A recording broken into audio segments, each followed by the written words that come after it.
हमने देखा कि जिनके पास कुर्सियां उन्हें सुकून नहीं, जिनके पास जमींदारे उन्हें सुकून नहीं, जिनके पास मालदारी उन्हें सुकून नहीं, जिनके पास पैसा उन्हें सुकून नहीं, जिनके अकाउंट भरे पड़े उन्हें सुकून नहीं, जिन्होंने बड़ी बड़ी डिग्रियां कर ली उन्हें सुकून नहीं, जिनके पास बड़े बड़े पद हैं उन्हें सुकून नहीं, जिनके बड़े बड़े ओहदे उन्हें सुकून नहीं। तो यार सुकून है किधर? बाबा सुभान अल्लाह। हर आदमी सुकून देख रहा ना, हर आदमी सुकून ढूंढ रहा। ऑपरेटर साहब थोड़ा आवाज और बढ़ाएं और इसका बेस बढ़ाएं, आवाज भारी करें। मैं भी सुकून ढूंढ रहा हूँ। जी जी अच्छा मैक बोल रहा है, बहुत अच्छा मैक बोल रहा है, माशाल्लाह। तो हर आदमी सुकून चाहता है। आदमी घर में 1 करोड़ रुपए लगाता है, सुकून मिल जाए। बेहतरीन महंगी कार लाता है, सुकून मिल जाए। अरे बोलो है कि नहीं है? अच्छे कपड़े खरीदता है, सुकून मिल जाए। लेकिन फिर भी नहीं मिल रहा है कहां सुकून? जिससे कहो परेशान, जिससे कहो परेशान, जिससे कहो जितना बड़ा इतना ही परेशानी भी बड़ी। सही बता रहा हूं मैं, जितना बड़ा उतनी परेशानी भी बड़ी। तकरीर शुरू हो गई, आप सुनना, इंशाल्लाह ईमान ताजा हो जाएगा। जी जी। आप कह रहे होंगे वक्त कम है, तो मेरे पास बहुत ही कम वक्त है, मुझे दिल्ली पहुंचना है और वहां से दिल्ली से मुझे अभी ऐसे कोहरे में 5 बजे सुबह दिल्ली पहुंचना है और वहां से मुझे फिर एमपी के लिए सफर करना है, अगला सफर वहां से तय होगा। तो इसलिए मुझे बहुत लंबा सफर दिख रहा है और कोहरे का आलम है। लेकिन मैं बहुत दिल से बोलना चाहता हूं, अगर आप दिल से सुनना चाहें तो बोलिए। सुनना चाहते हैं ना? सुकून है कहा? हर आदमी सुकून के चक्कर में, तो कान खोल कर सुनने। घर में एसी लगाई, सुकून मिले। घर में गीजर लगाया, सुकून मिले। रंग रोगन कराया, सुकून मिले। टाइल्स लगाया, सुकून मिले। पत्थर लगाया, सुकून मिले। तूने हर काम बटन पे कर दिया, सुकून मिले। मगर जलसे में आने वाले सुकून नहीं है, इसलिए कि सुकून मिलेगा कुरान में, सुकून मिलेगा मुस्तफा की जिंदगी में। मैंने कुरान से पूछा, बता सुकून क्या है? तो कहा अला बिज़िक्रिल्लाहि तत्मइन्नुल कुलूब, दिलों का सुकून अल्लाह के जिक्र में है। नारे तकबीर, नारे रिसालत, बस लगे आला हज़रत। इश्क मोहब्बत, इश्क मोहब्बत, प्यार मोहब्बत, प्यार मोहब्बत, बस्ती बस्ती करिया करिया। हज़रत अल्लामा मुफ्ती गुलफाम रया रामपुरी, नारे हैदरी। कुरान कहता है दिलों का सुकून अल्लाह के जिक्र में है। कुरान ने कहा दिलों का सुकून जलसे में आने वालों अल्लाह के जिक्र में है। तो फिर तुम सुकून कहां? तुम सुकून मुरादाबाद जाके तलाश करते हो, रामपुर जाके तलाश करते हो, स्वार में तलाश करते हो, बीड़ी के मंडल में तलाश करते हो, सिगरेट की डिब्बी में तलाश करते हो, गगन की पुड़िया में तलाश करते हो। सुकून न मंडल में मिलेगा, सुकून न सिगरेट की डिब्बी में मिलेगा, सुकून न गगन की पुड़िया में मिलेगा। सुकून अगर मिलेगा तो अल्लाह के जिक्र में मिलेगा।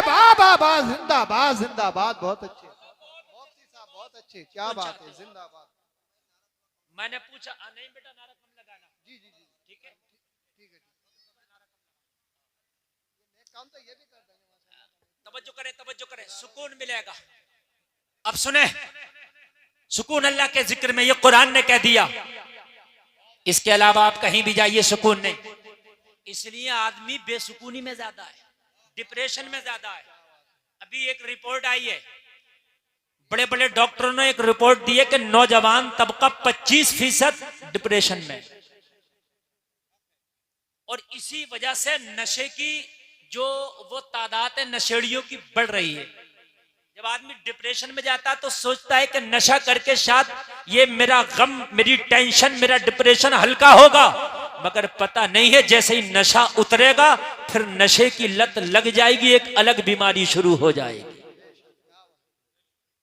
मैंने पूछा आपके गांव में कितना वोट है, तो बताया हजरत तकरीबन 27-2800। तो आदमी कम 5,000 होगी आबादी कम से कम। जब इतना वोट है तो इससे ऊपर ही होनी चाहिए आबादी। बात है कि नहीं है? तो आपके यहाँ 3 सुकून के सेंटर खुले हुए हैं। कितने? जोर से बोले यार। 3 सुकून के सेंटर हैं। 5,000 लोगों में कम से कम 3,000 लोग ऐसे होंगे या 2,500 लोग ऐसे होंगे जो उन सुकून के सेंटर में उन्हें जाना चाहिए रोजाना। 3 सेंटर है आपके यहाँ। जी जी। चौथा सेंटर तैयारी में है, सुकून वहां मिलेगा। मैंने पूछा आजम नवाज, उस सुकून सेंटर पे तेरे गांव से कितने लोग जाते हैं? कहा हजरात, वही जगह एक ऐसी है जहां सबसे कम नजर आते हैं। बाकी हर जगह आपको चौराहे पर, आपको हर जगह मिल जाएंगे।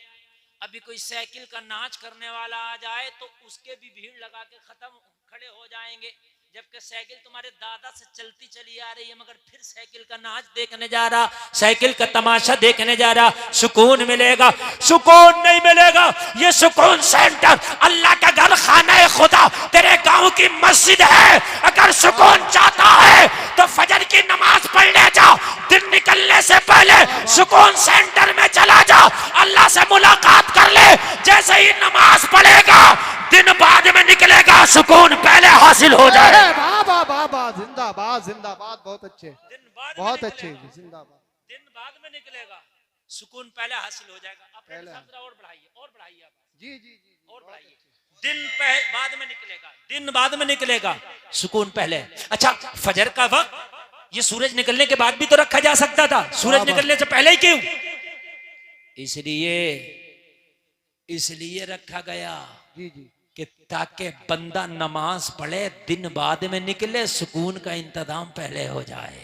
बेशक, दिन बाद में निकले, सुकून का इंतजाम पहले हो जाए।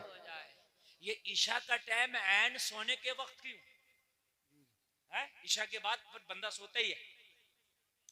ये ईशा की नमाज इधर असर में हो जाती, मगरिब के आसपास हो जाती, इसलिए कि ईशा पढ़ने के बाद जब सो जाए तो नींद में सुकून मिले।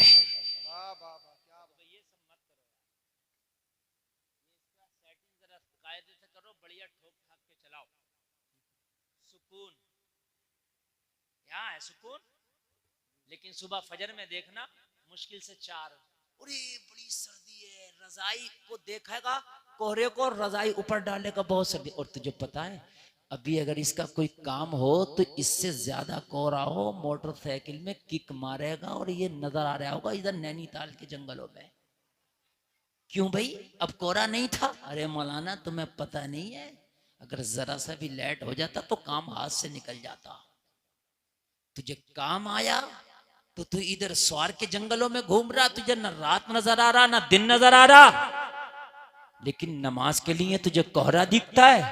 जबकि हकीकत बात यह है कि मस्जिदें अब इतनी खूबसूरत बना दी गई हैं। मैंने अभी आपकी मस्जिद देखी, नमाज ईशा पढ़ी है, माशाल्लाह नई तकनीक से बनाई गई है कि मस्जिद में जाके इतना दिल लगता है कि इतना तेरे घर में दिल नहीं लगेगा। तेरे घर में चूहे होंगे, तेरे घर में जो है खटमल भी हो सकते हैं। अरे घर में कुछ भी हो सकता है यार, तेरे घर में बीवी का झगड़ा, तेरे घर में भाइयों का झगड़ा है ना, लेकिन मस्जिद में कुछ नहीं, सिर्फ मस्जिद में सुकून ही सुकून है। तो मस्जिद में आना, इधर तुझे सुकून मिलेगा, इधर सुकून हासिल होगा। लेकिन इससे दूर भाग के जाएगा कहां? कहता मौलाना सुकून नहीं, सुकून नहीं, मियाओं के पास जाना शुरू कर दिया। और कुछ हमारे मुसलमान, अल्लाह माफ करे, अल्लाह इन्हें हिदायत दे दे, कलमा पढ़ते हैं, पता नहीं कैसे कलमा पढ़ा है, मैंने यहां तक सुना है और अपनी आंखों से कितनों को देखा है कि जब वो परेशान हुए तो बाबाओं के पास जाना शुरू कर दिया, गैर मुस्लिम बाबाओं के पास, उनके पास जा रहे हैं, उनके मठों में जा रहे हैं कि वहां हमें सुकून मिल जाए। खुदा की कसम तुझे सुकून कहीं नहीं मिलेगा। अगर सुकून चाहता है तो तुझे मुस्तफा की जिंदगी में मिलेगा। एक बात बताऊं मैं यार, जब गैर को सुकून हासिल करना होता, खुदा की कसम वो इस्लाम के करीब होते हैं कि यार सुकून इधर मिलेगा। और तू है इस्लाम से दूर भाग के सुकून हासिल करना चाहता है, नहीं मिलेगा। एक बहुत बड़ा ईसाई प्रोफेसर है, बहुत काबिल है, दुनिया की तालीम बहुत ज्यादा उसके पास है। जलसे में आने वालों जरा दिल के कानों से सुनना, लेकिन घरेलू मामले में गिरफ्तार हो गया, बीवी से झगड़े का शिकार हो गया। और आपको मालूम है इंसान पूरी दुनिया से मुकाबला कर सकता है, पूरी दुनिया से पंगा ले सकता है, लेकिन अगर घर में खाना फलाना जंगी हो जाए, अगर बीवी से उसका झगड़ा हो जाए तो उसकी जिंदगी नर्क बन जाती है, उसकी जिंदगी जीते जी जहन्नम बन जाती है। इसलिए कि बीवी से कैसे दूरी इख्तियार करे, बीवी लाइफ पार्टनर है, बीवी शरीके हयात है, बीवी से दूरी इख्तियार नहीं कर सकता। बीवी से झगड़ा हुआ, बीवी से इख्तलाफ हुआ, लोगों मजहबन ईसाई है, बीवी जलाल में आई, कहने लगी तेरे साथ नहीं रहना, तलाक चाहिए। ये पढ़ा लिखा आदमी था, इज्जतदार आदमी था, प्रोफेसर आदमी था, चाहता था कि अगर बीवी का तलाक हो गया तो माशरे में बेइज्जती होगी। तलाक होने से बेइज्जती भी होती है ना यार, ये मामला घर का घर में निपट जाए और ये बीवी यही मान जाए और मामला थोड़ा सा चाहिए मुझे कह सुन ले, लेकिन ये यही तलाक तक नौबत ना आए, यही निपट जाए। लेकिन आपको मालूम है अगर मोहतरमा अपनी जिद पे आ जाए तो फिर मान के किसी की नहीं देती, मान के नहीं देती है। फिर ये टेढ़ी पसली से पैदा है ना, ये इनको आप चाहो कि सीधा कर दें तो ये टूट सकती हैं मगर सीधी नहीं होंगी, ये समझना जरूरी है। आज मेरे भाई 60% तलाकें हो रही हैं, किस बुनियाद पर? जरा सा झगड़ा हुआ, वो कह रहा देख खामोश हो जा, देख मान जा। अच्छा नाम खामोश हुई तो क्या कर लेगा तू? बस यही काम खराब होगा, बस वो यही करता है, फिर तलाक ही देता है। और क्या करता है? फिर कहता है कि हजरत गुस्से में दे दिया था मैंने, है ना। फिर मोहतरमा को भी समझ में आ गया ये नहीं होना चाहिए था, उन्हें भी समझ में आ गया नहीं होना चाहिए था। फिर भागते मौलवी साहब के पास, हजरत ये बताइए हमने तलाक गुस्से में दे दिया था, हो गया। मेरे प्यारे मोहब्बत में कौन तलाक देता, गुस्से में ही तो तलाक होती है। अब पछता रहा है, अब पछता रहा। देने से पहले मौलवी से पूछता हजरत बीवी बहुत झगड़ा करती है, क्या करूं? तो मौलाना रास्ता बता देता। अरे बात समझ में आ रही है? एक शख्स की बीवी ने कहा भाई कान खोल कर सुन ले, शरीयत के हिसाब से जिंदगी गुजरी। कहा ठीक। बोली तेरे अब्बा तेरी अम्मा ना मेरे वो बाप है ना मेरी माँ मेरे सास ससुर है, वो शरीयत मुझे मजबूर नहीं करती है कि मैं उनकी खिदमत करूं, मैं नहीं करूंगी। लगा यार मेरे बाप हैं, बूढ़े हो गए, माँ बूढ़ी हो गई, थोड़ा इनकी तरफ भी रहम कर ले, खिदमत कर ले। करने लगी शरीयत बता रही हो तो बता, तेरे माँ बाप हैं, मैं अखलाकन कर लूं तो ठीक है, ना करूं तो कोई बात नहीं। बात सही है। अगर औरत अपने बच्चे को दूध भी ना पिलाए तो औरत मर्द के ऊपर जिम्मेदारी है कि वो उसको दूध पिलवाए, चाहे मुआवजा दे के पिलवाए। यार बड़ा परेशान आज का होता, तलाक दे बैठता। मगर ये आदमी होशियार था, चलो किसी मौलवी से मिलते हैं। हजरत के पास गया, हजरत घर बिगड़ने वाला है, शादी की थी के बूढ़े माँ बाप को 2 रोटी टाइम से मिला करेंगी, मगर अब वो जो मिल रही थी वो भी खत्म हो गई। वो कह रही है तुम्हारे माँ बाप है, तुम करो, मैं क्यों करूं? मौलाना ने कहा कह तो सही रही, मगर काश अगर कोई अपने मामले में मौलाना के पास जाओ तभी तो तुम्हारे मामलात आसान होंगे। तुम मौलाना के पास बाद में जा रहे हो, वकील साहब के पास पहले जा रहे हो, दरोगा जी के पास पहले जा रहे हो, थानेदार साहब के पास पहले जा रहे हो। और रिश्तेदार कह रहे हैं हटेंगे नहीं, टेंशन मत लियो, लगाओ इतने मुकदमे, घर बनने ही ना दे रहा। अभी एक मीटिंग हुई में डीएम के, उसमें तमाम अधिकारी थे, डीएम भी था, तो उसने खुद कहा, बोला 90% जो मियाँ बीवी के मुकदमे हैं वो खुद तो मान जाए, मगर ये जो लिवाहिकीन है ये नहीं मानने देते। हटना मत पीछे, 2 लगा दो, दहेज प्रथा और लगा दो। मुकदमे यार अगर कोई मामला है तो समझाओ आपस में, मामलात को बिगड़वाओ मत, मामलात को बनवाओ। मौलाना ने कहा ठीक तो कहती है, तो कहा हजरत ठीक तो कहती है, लेकिन माँ बाप बूढ़े, उन्हें कौन देगा रोटी पका के?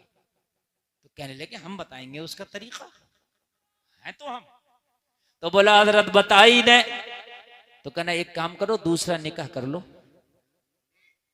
शरीयत उसकी इजाजत देती है।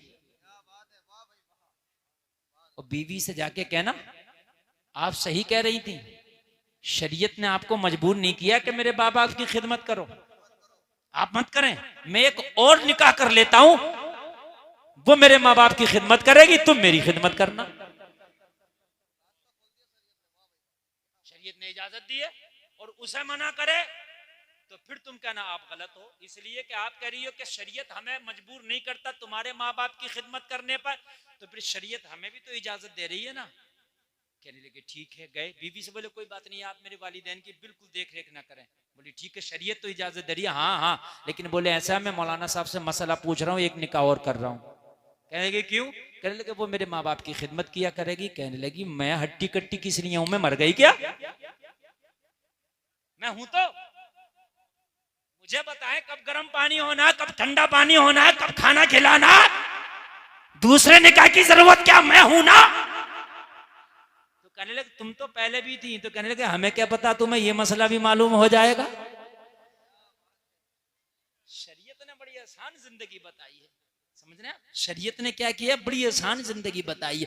तो प्रोफेसर साहब की बीवी ने कहा मुझे तलाक चाहिए। प्रोफेसर ने समझाया, मानने को तैयार नहीं। घर वालों ने समझाया, मानने को तैयार नहीं। रिश्तेदारों ने समझाया, मानने को तैयार नहीं। पड़ोसियों ने समझाया, मानने को तैयार नहीं। अईज़ा अक़रबा ने समझाया, मानने को तैयार नहीं। प्रोफेसर हार गया, परेशान हो गया, सर पकड़ के बैठ गया। यार क्या करूं, मेरी बीवी मानने को तैयार नहीं है। तलाक दे दिया, मुआशरे में बड़ी बेइज्जती होगी। तलाक दे दिया, कहीं मुंह दिखाने का नहीं रहूंगा। तलाक दे दिया, घर का घर बिगड़ जाएगा। तलाक दे दिया, छोटे छोटे बच्चों का क्या होगा। तलाक दे दिया, जिंदगी खराब हो जाएगी। तलाक दे दिया, सारा शिराजा बिखर जाएगा। हो तो क्या हो, लेकिन किसी को मानने को तैयार नहीं। घोड़े पे सवार थी, तलाक चाहिए, तलाक चाहिए। लोगों प्रोफेसर है, लोगों पढ़ा लिखा है, लोगों काबिल है, लोगों एजुकेटेड है, मगर इसकी तालीम इसे बता ना सकी, इसकी पढ़ाई इसे बचा ना सकी, इसकी काबिलियत इसे बचा ना सकी। अब इसको नजर आया डूबते को तिनके का सहारा होता है। जब काबिलियत ने जवाब दे दिया, तालीम ने जवाब दे दिया, लोगों इसके मुआशरे ने जवाब दे दिया, तो इसके दिल में आया मुसलमान कहता है कुरान में हर समस्या का समाधान है। चलो यार किसी मुसलमान के पास चलते हैं, किसी आलिम कुरान के पास चलते हैं, किसी आलिम दीन के पास चलते हैं और जाकर के मालूम करेंगे कि कुरान में हर समस्या का समाधान है, हर परेशानी का हल है। तो ए आलिम कुरान ये बता कि ये मेरी समस्या कैसे दूर होगी। है ईसाई लेकिन मदद के लिए कुरान नजर आ रहा है, और हम हैं मुसलमान और हमें बॉलीवुड नजर आता है, हमें हॉलीवुड नजर आता है। हम मुसलमान हैं, हमें दुनिया नजर आती है। वो ईसाई है, जब सारी चीजों ने दम तोड़ दिया तो फिर उसे कुरान नजर आया। तुम्हारे तो घर में सब कुछ है, तुम्हारे तो पास अल्लाह ने सब कुछ दिया है, लेकिन मेरे भाई जब तुम अपने हथियार को इस्तेमाल ही नहीं करोगे तो फिर इसमें गलती किसकी है। कुरान को इस्तेमाल करो ना। जिस कुरान को पढ़ के सहाबा ने पूरी दुनिया पे हुकूमत कर ली, उस कुरान को तुमने ताक़ुब में रख दिया। कभी जुमा में पढ़ा नहीं तो वो भी नहीं पढ़ा। जलसे में आने वालों, इस वक्त कोई हिंदी पढ़ा हुआ है, कोई इंग्लिश पढ़ा हुआ है, कोई उर्दू पढ़ा हुआ है, और आजकल यूट्यूब और नेट का जमाना है। जिंदगी में एक बार तर्जमे वाला कुरान जरूर पढ़ो, ताकि पता चले कि कुरान में है क्या क्या। खाली बगैर तर्जमे का नहीं, बल्कि तर्जमे वाला कुरान पढ़ो। चाहे हिंदी में तर्जमा पढ़ो, चाहे इंग्लिश में उसका ट्रांसलेट पढ़ो। और अगर आपको पढ़ना नहीं आता तो यूट्यूब पे किसी सुन्नी आलिम का तर्जमे वाला कुरान सुनो। आपको पता तो चलना चाहिए कि नबियों का किस किस नबी का किस्सा बयान किया गया, अल्लाह ने कुरान में क्या क्या बयान किया। अच्छा, पूरा कुरान तर्जमे के साथ पढ़ोगे, पूरा कुरान तर्जमे के साथ सुनोगे तो पूरा कुरान याद ना भी रहेगा तो 10% तो बातें याद रहेंगी। 10% ही तेरे लिए काफी है। लेकिन इस पूरे मजमे में शायद कोई एक आध बंदा निकल आए, खड़े होकर कह दे हजरत मैंने पूरे तर्जमे के साथ कुरान पढ़ रखा। शायद गालियां तर्जमा तो तर्जमा, हमारी माँ बहनों को तफसीर के साथ गालियां याद होती हैं। और चुगली तो ऐसी ऐसी चुगली लगा लगा के उसमें बुन बुन के कर देगी। चुगली ऐसी चुगली कर देगी कि एक हुई होगी तो उसके अंदर 20 बेहुई लगा देगी। और अगर इससे बात पूछने पे आ जाए कि ये बता तूने जो ये बात कही है ये बात कहां तक सही है, अगर बात पुछवा दी जाए और जब बिल्कुल झूठ निकले तो क्या हम क्या करें, हमने तो सुनी थी। तो तूने सुनी हुई क्यों आगे बयान कर दी भाई? तूने सुनी हुई क्यों आगे बयान कर दी? ये राइट तुझे किसने दे दिया? इस्लाम से दूर रहोगे, कुरान से दूर रहोगे तो यही तुम्हारी जिंदगियों का शियार बन जाएगा कि लोगों की बुराइयां करते फिरोगे। अगर कुरान का दामन पकड़ोगे तो लोगों की बुराइयां नहीं करोगे बल्कि लोगों की बुराइयां दूर कराते नजर आओगे। नारे तकबीर, नारे रिसालत, मसलके आला हजरत ख्वाजा का हिंदुस्तान, हिंदुस्तान का सुन्नी मुसलमान उलमाए सुन्नत। कुरान से दूर रहोगे तो सिर्फ लोगों की बुराइयां करते नजर आओगे, इसकी बुराई उसकी बुराई, इसकी चुगली उसकी चुगली। अगर कुरान से करीब रहोगे तो लोगों की बुराइयां छुड़ाते नजर आओगे। बुराइयां छुड़ाओगे लोगों की, और ऐसी छुड़ाओगे कि जैसी गौसे आजम ने छुड़ाया, डाकुओं के पास गए तो वली बना दिया। सुभान अल्लाह। छुड़ाओगे और कुरान से दूर रहोगे तो बुराइयां करोगे। अब तुम्हें अपनाना है कि कौन सी जिंदगी अपनाओगे आप? प्रोफेसर ने मौलाना से कहा, हजरत कि बीवी का तलाक रुक सकता है कुरान के जरिए। मौलाना ने मुस्कुरा के कहा, कुरान तो बड़ी चीज है, तेरी बीवी का तलाक तो मेरे नबी की हदीस रोक देगी। तो यार जोर से बोलना सुभान अल्लाह। सिर्फ बच्चे ही बोल रहे हैं, बड़ों ने तो ये सोच लिया कि हमें तो ना बोलने की जरूरत है ना कुछ समझने की। अच्छा, बच्चों को आगे भी बिठा दिया। ये काम बच्चों का नहीं है, ये काम बड़ों का है। मैं बच्चों को कम और आपको ज्यादा आज समझाने लगा हूं। मौलाना ने मुस्कुरा के कहा, कुरान तो बड़ी किताब है, मेरे नबी की एक हदीस पे जाके अमल कर ले, तेरी बीवी का तलाक रुक जाएगा। प्रोफेसर ने कहा, मौलाना मजाक तो नहीं कर रहे हैं, मेरी बीवी का तलाक मेरे खानदानी ना रोक सके, मेरी बीवी का तलाक मेरे रिश्तेदार ना रोक सके, मेरी बीवी का तलाक मेरे घर वाले ना रोक सके, मेरी बीवी का तलाक मैं ना रोक सका। हम आजिज आ गए, बीवी मानती नहीं। आप कहते हो नबी की हदीस तलाक रोक देगी? कहा हाँ हाँ, मेरे नबी की बात में इतना पावर है, अमल तो करके दिखा, फिर देख कैसा कमाल पैदा होगा। हम तो दूर हैं, हम तो मुसलमान हैं, हमें तो पानी भी पीने का पता नहीं कि सुन्नत तरीका क्या। गधे और खच्चर और बैलों की तरह खड़े खड़े पी रहे हैं, खाना भी खड़े खड़े खा रहे हैं, सर पे टोपी रखना समझते हैं तो मुल्ला जी का काम है, तो इमाम साहब का काम है, हाफिज जी का काम है। हम तो ऐसी बदमाश लोग हैं, हम तो ऐसी कैसी भी खा ले। क्यों खा ले? मुसलमान तू भी है, मुस्तफा का कलमा तूने भी पढ़ा है, जन्नत तुझे भी चाहिए। अगर पानी के 2 घूंट भी पीना तो ये देख मेरे नबी का तरीका क्या था पानी पीने का। तरीके पे तूने पानी पी लिया, सुन्नत की सुन्नत अदा होगी, इबादत की इबादत हो जाएगी। मौलाना ने कहा, घर चला जा, तेरी बीवी का तलाक रुक जाएगा। कहने लगा, हजरत वो नबी की हदीस तो बताएं। कहा, जा मेरे नबी के सुन्नत तरीके पे बस खाना खा लेना। क्या कर लेना? किस तरीके पर खा लेना खाना? जोर से बोले, सुन्नत तरीके। नबी के सुन्नत तरीके पर अगर तूने खाना खा लिया तो तेरी बीवी का तलाक रुक जाएगा। तो कहने लगा, हजरत मुझे बता भी तो दे, मैं प्रोफेसर जरूर हूं, मैंने दुनियावी तालीम जरूर हासिल की है, मगर अभी नबी का सुन्नत तरीका खाने वाला मुझे याद नहीं है। तो मौलाना ने कहा, सुन, घर जाना और घर जाने के बाद में तू खाना तन्हा ना खाना, अपनी बीवी को साथ में लेके खाना खाना, इसलिए कि मिल के खाना खाना मेरे नबी की सुन्नत है। पहले लोग मिल के खाने खाते थे, आपस में मोहब्बतें होती थी।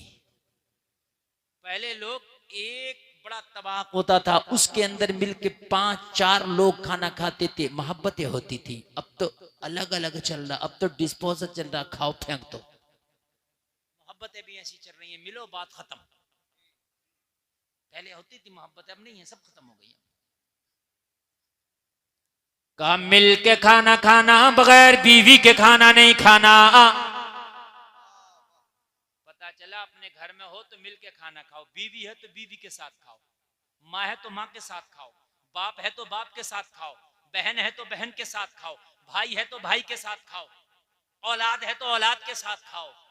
मगर ये मुआशरा उल्टा है, हम दुनिया के साथ खाएं कोई बात नहीं, अगर कोई बीवी के साथ खाने लगे तो कहते जा भी मियाँ ये जोरू का गुलाम हो गया।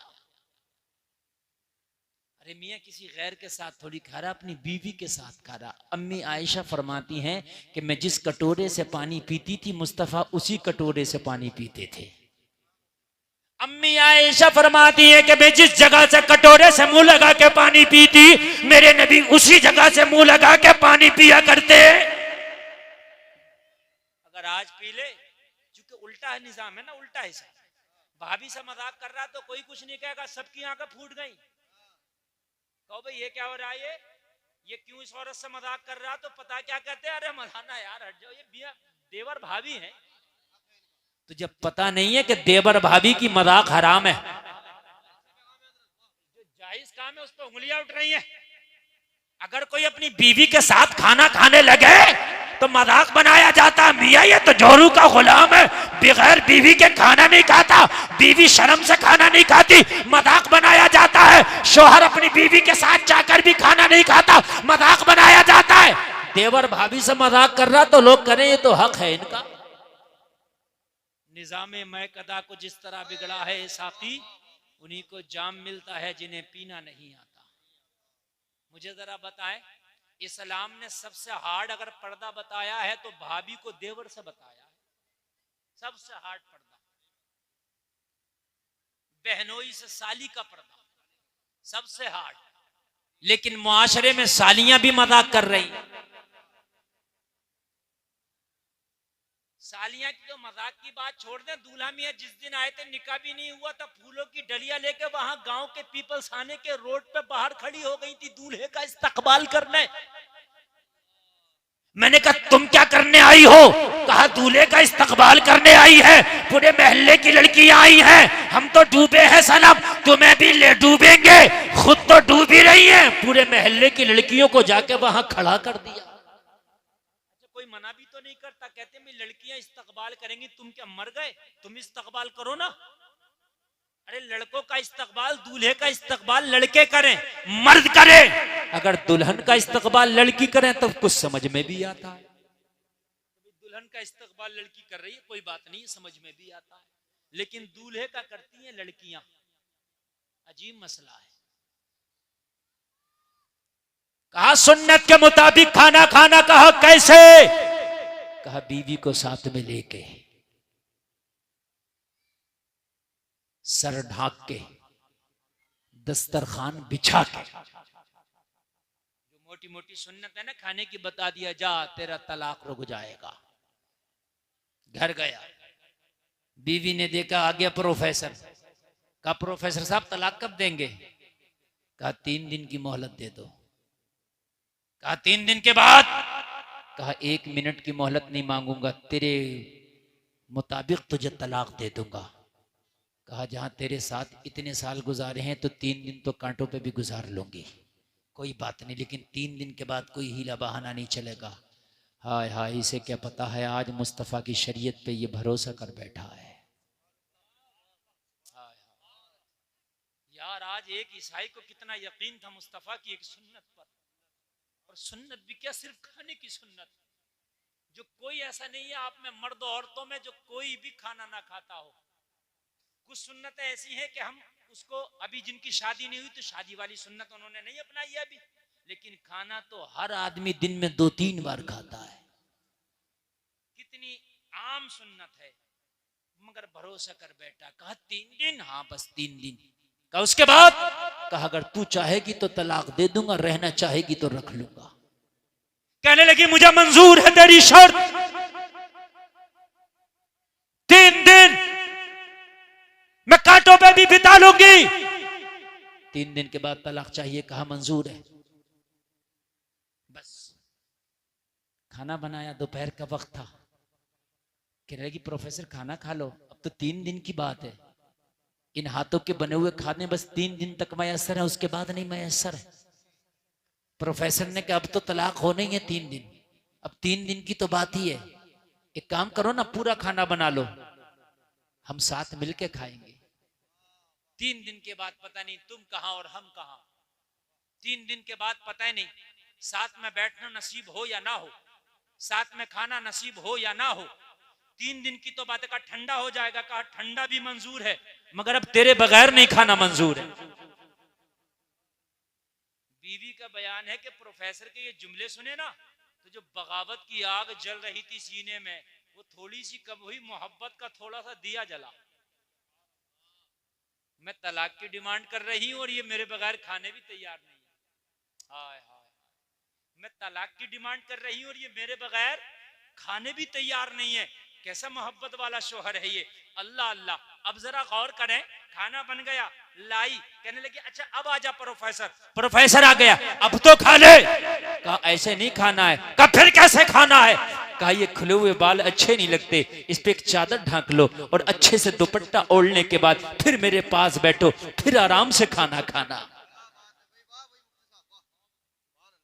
लगी आज से पहले तो कभी इसने सर के बालों का ख्याल नहीं किया था, आज से पहले तो कभी दुपट्टा का ख्याल नहीं किया था, आज से पहले तो कभी चादरों का ख्याल नहीं किया था, लेकिन आज इसे क्या हो गया? बड़े सलीके की बातें करने लग गया। आज क्या हो गया? बड़ी भलाई की बातें करने लग गया। आज क्या होगा? बड़ा सीधा सीधा चल रहा है। मगर कहने लगी 3 ही दिन की तो बात है। लाई चादर अंदर से ओढ़ लिया, अब खाने लगी तो फिर प्रोफेसर ने हाथ पकड़ लिया, कहने लगा ऐसे नहीं खाना, कोई पवित्र कपड़ा हो उसे ले आ और उसके ऊपर खाना रख, फिर खाएंगे। कहा खाने से और फिर कपड़े से क्या मतलब, यानी दस्तरखान से क्या मतलब? कहने लगा अगर गिर गया खाना खाते हुए तो आपको बिस्तर धुलना होगा और आपको तकलीफ होगी धुलने में, इससे बेहतर है दस्तरखान बिछा लिया जाए ताकि आपकी तकलीफ कम हो जाए। सोचने लगी 3 दिन बाद तलाक होना और मेरी छोटी छोटी तकलीफ का कितना ख्याल है इसे। नबी की हर सुन्नत में हिकमत है मेरे अजीज।